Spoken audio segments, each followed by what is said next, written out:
আমার পড়াশোনা হচ্ছে ন্যাশনাল ইউনিভার্সিটি থেকে অনার্স মাস্টার্স অ্যাকাউন্টিংয়ের উপরে। তো আমি এখন একটা প্রাইভেট কোম্পানিতে আছি। তো চাকরির পাশাপাশি সবাই কিছু না কিছু করতে চায়।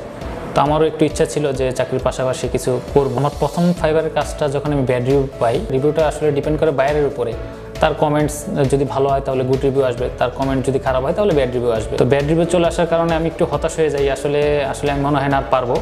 তো আমি এখানে মেন্টরদের সাথে এসে কথা বলি। তো কথা বলার পর ওনারা বললো যে আসলে এখানে হতাশের কিছু নেই, ধৈর্য ধরে থাকেন, কাজ আবার নতুন করে শুরু করেন। আবার নতুন করে অ্যাকাউন্ট খুলি এবং এখানে আবার নতুন করে কাজ শুরু করি। এবং কাজ শুরু করার পরে আলহামদুলিল্লাহ প্রায় বেশি দিন লাগেনি আমার, 2-3 দিনের পরে আমি এখান থেকে আবার নতুন করে কাজ পাওয়া শুরু করে দিই। এবং কাজ শুরু করার পরে আমি এখন মোটামুটি ভালোই, এখান থেকে প্রায় 10-15টা অলরেডি কাজ করে ফেলেছি আমি।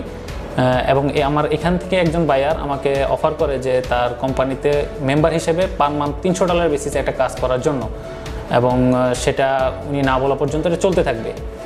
তো আমি ওনার কথায় রাজি হয়ে যাই। সবাই ফ্রিল্যান্সার হইতে পারে, কিন্তু ফ্রিল্যান্সার হয়ে যে আর্ন করবে এটা কিন্তু আসলে খুব একটা সহজ ব্যাপার না যে আমি কোর্স করলাম, ফ্রিল্যান্সার হয়ে গেলাম, এখন আমি আর্ন করব।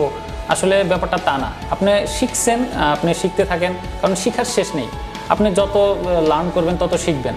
এখন আপনি শিখতে শিখতে একটা সময় দেখা গেছে যখন আপনার এক্সপিরিয়েন্সটা খুব গেদার হয়ে যাবে, তখন আপনি এখান থেকে ভালো একটা আর্ন পাবেন। কিন্তু আপনি মাত্র আমি কোর্স শেষ করলাম, এখন আমি আর্ন করা শুরু করতে চাচ্ছি, আসলে কিন্তু ব্যাপারটা তা না। আপনার এখানে ধৈর্য ধরতে হবে, অনেক সময় দিতে হবে আপনার এখানে। এবং আপনার যদি ওরকম মন মানসিকতা থাকে, হ্যাঁ আমি আর্ন করব, ওরকম মন মানসিকতা যদি থাকে, আপনি যদি সময় দেন, তাহলে হ্যাঁ আমি বলবো এখান থেকে আর্ন করা সম্ভব।